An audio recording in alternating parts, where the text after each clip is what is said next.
Bonjour et bienvenue dans ma nouvelle rubrique Les chroniques de Miss Gazelle. Le sujet du jour concerne le libertinage.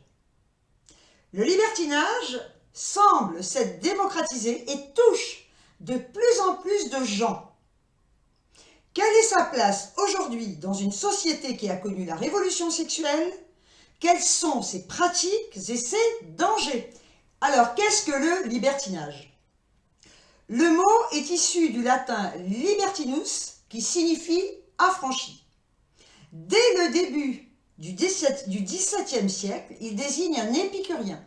À cette époque, le libertinage moral aux mœurs légères côtoie le libertinage philosophique des libres penseurs. Les deux partagent le goût de la provocation et sont choquants pour l'époque. Le libertin moral est un aristocrate débauché, refusant d'adhérer aux valeurs morales en vigueur. Alors, on va aborder les pratiques du libertinage. Le libertinage se pratique toujours en couple. Les amoureux de liberté ou ceux qui aiment dépasser les limites trop conventionnelles se laissent volontiers tenter par des échanges érotiques. Le libertinage répond surtout à un goût du changement, une curiosité exacerbée ou encore la volonté de voir un fantasme se réaliser. Le plaisir de regarder et d'être vu est entier. Pratiquer l'échangisme suppose une attitude détendue. Les partenaires doivent être en confiance et à l'aise. Les membres du couple ne doivent accepter que ce qu'ils ont envie de faire ou d'essayer. Le désir et l'ascension vers le plaisir prédominent. Alors on se doute bien que dans ce genre de domaine, les statistiques sont difficiles à élaborer et donc à prendre avec des pincettes. La population de libertins se chiffrerait en France entre 200 000 et 400 000. Il faut savoir aussi que le libertin a des codes. La courtoisie est de mise dans un club échangiste et le respect des participants, notamment des femmes, est primordial. C'est une conception particulière du couple. Les couples libertins estiment que c'est un moyen de stimuler leur libido, d'associer son partenaire à ces jeux érotiques et de renforcer leur complicité. Si les hommes sont majoritaires dans les clubs échangistes, beaucoup de femmes libertines refusent une étiquette, celle d'être là pour faire plaisir à leur mari, non par envie personnelle, ce qui reste tout de même un risque majeur. La pratique peut être un véritable choc ou une découverte agréable. Cela dépend des goûts. Il peut être aussi éprouvant de voir son partenaire prendre du plaisir avec un ou une autre, et alors détester cela. Certains hommes, alors même qu'ils sont à l'initiative de l'échangisme, peuvent développer des troubles de l'érection en voyant leur femme avec un autre homme. Il faut savoir également que 7% des Français auraient déjà pratiqué au moins une fois l'échangisme selon un sondage IFOP. Alors quels lieux sont les lieux pour le libertinage? En club, tout y est prévu et les lieux sont généralement parfaitement tenus, une mauvaise réputation pouvant rapidement entraîner la fermeture des lieux. Les propriétaires sont très exigeants. Il est tout à fait possible de s'y rendre et de ne pas participer. L'appréhension, l'absence d'envie, la curiosité, simplement, voilà, elle peut être à l'origine de la fréquentation d'un club libertin.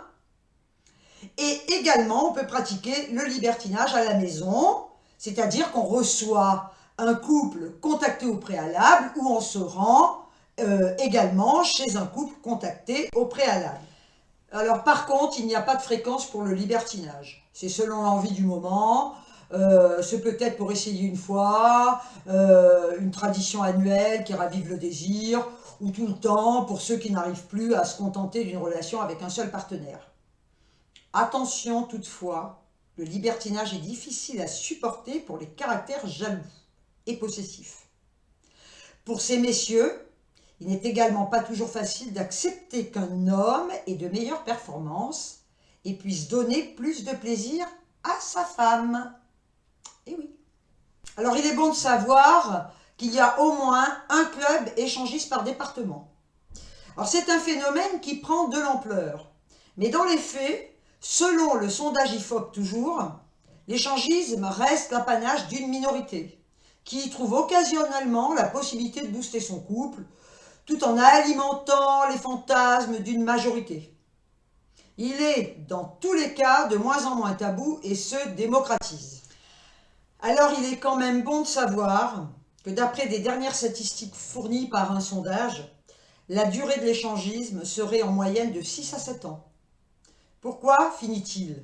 Eh bien, parce que le couple rompt, parce qu'il a besoin d'autre chose pour stimuler son désir. Toujours est-il qu'il apparaît plus facile de rencontrer un nouveau partenaire qui est également libertin, ce qui peut être le cas dans les soirées échangistes. Donc effectivement, le libertinage comporte des risques de voir un couple capoter. Alors maintenant, on va aborder les pratiques, parce qu'il y a plusieurs pratiques dans le libertinage. On va commencer par le mélangisme. Qu'est-ce que le mélangisme?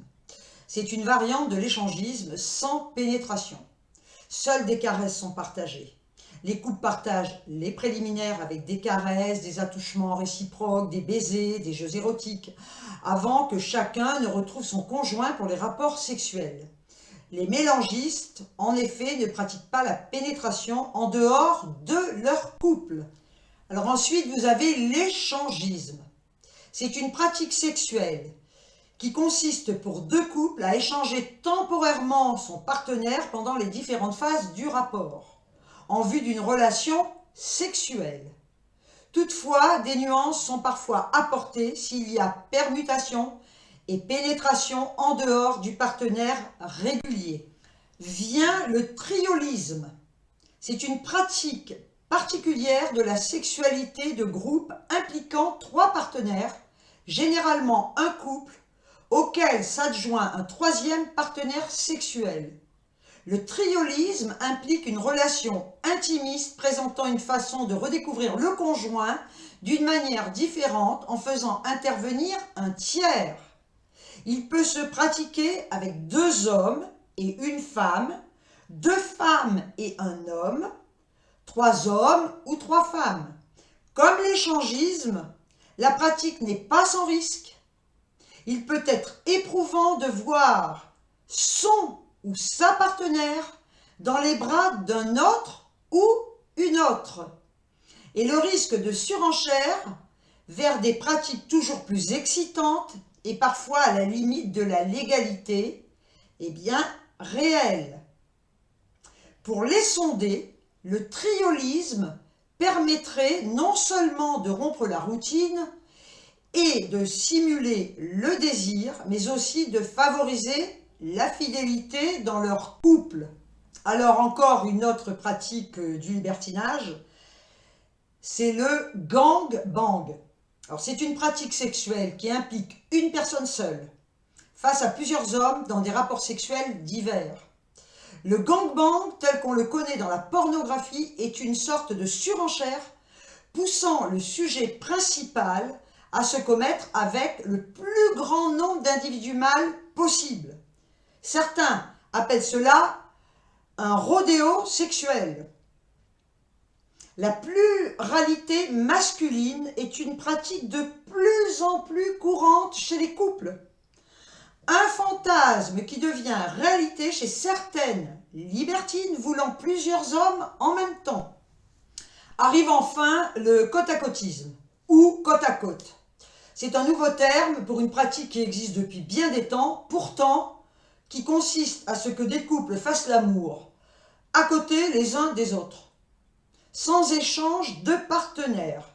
Quelques rares échanges de caresses hors couple peuvent parfois se produire. Alors maintenant, quels sont les dangers du libertinage pour le couple? Le libertinage est dangereux si l'on s'y essaie pour de mauvaises raisons. et elles sont nombreuses. On peut vouloir relancer un couple qui bat de l'aile ou accepter des pratiques sexuelles dans le but de faire plaisir à l'autre. C'est évidemment désastreux. Le libertinage ne va absolument pas régler les problèmes du couple. Le manque de confiance en soi et en l'autre ramène parfois douloureusement à une réalité qui, au contraire du fantasme, se contrôle difficilement. Il arrive aussi que la femme cède à l'insistance de son partenaire et que celui-ci se retrouve complètement dépassé lorsqu'il se rend compte qu'elle adore ça. Et dans le libertinage, il faut accepter que la femme soit toujours maîtresse du jeu. Le risque médical existe avec la transmission du VIH et d'autres infections sexuellement transmissibles. Le port du préservatif est normalement respecté par les libertins, mais il est impératif de l'exiger si ce n'est pas le cas. Alors, est-ce que le libertinage est une névrose ? Notre société axe la sexualité sur l'assouvissement d'une pulsion et non sur une véritable relation entre deux êtres. À l'adolescence, la pulsion se découvre, en lieu avec l'augmentation des hormones sexuelles. Puis elle se complexifie et se sublime grâce aux sentiments que nous développons pour notre amant ou maîtresse. Pour certains psychanalystes, le libertin serait coincé dans sa pulsion, incapable d'enrichir la relation sexuelle par les sentiments qu'il éprouve. Il explique alors le libertinage comme une peur de perdre l'être qu'ils partagent, leur lit et leur cœur, peur qui est maîtrisée en remplaçant immédiatement cette personne par d'autres.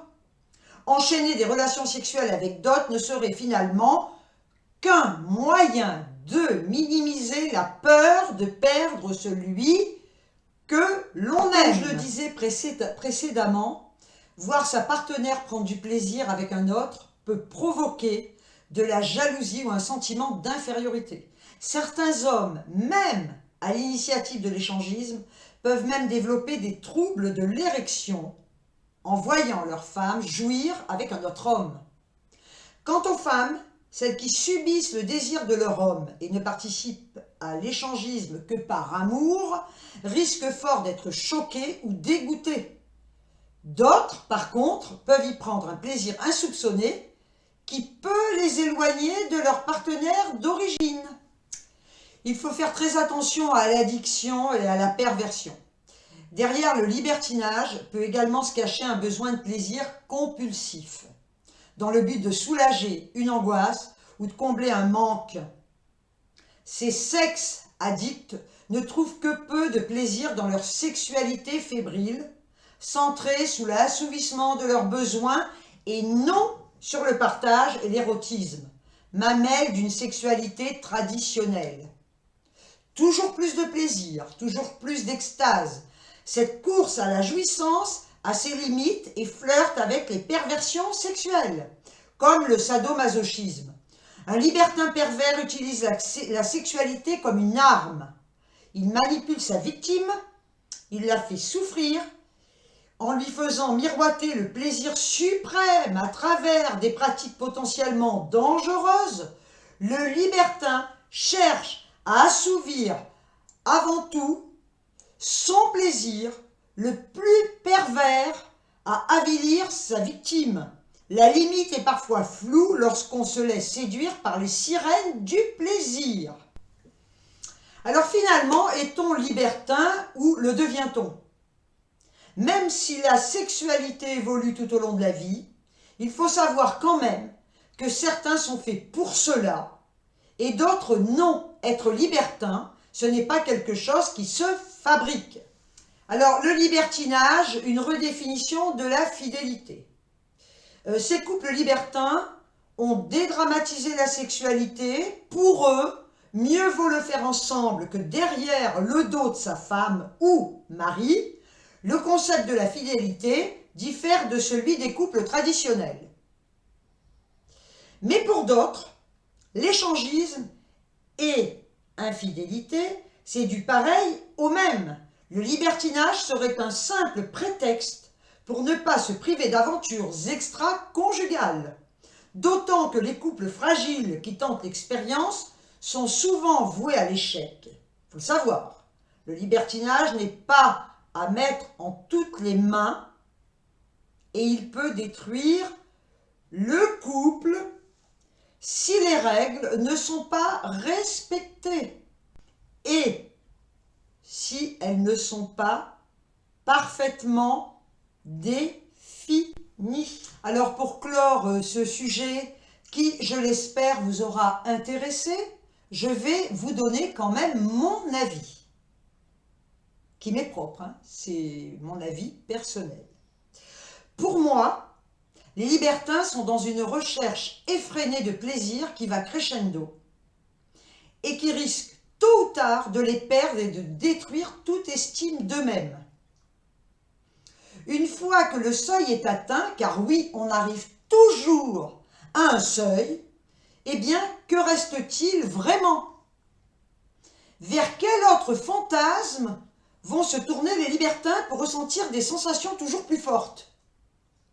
Je ne juge pas, je ne condamne pas, chacun est libre de choisir la sexualité qui lui convient, mais surtout je mets en garde les femmes en général, qui doivent prendre conscience qu'elles ne doivent pas pratiquer le libertinage pour faire plaisir ou tout simplement par peur de perdre leur conjoint.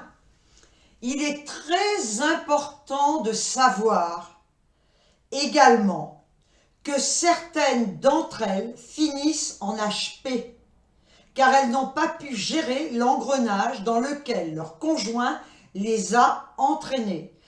Et ça, je le dis de source sûre, car c'est une psychiatre qui me l'a précisé et qui m'a effectivement apporté ce constat de femmes qui se retrouvent en HP parce qu'elles sont complètement démolies par ce libertinage qu'elles ont subi simplement pour faire plaisir à leur conjoint.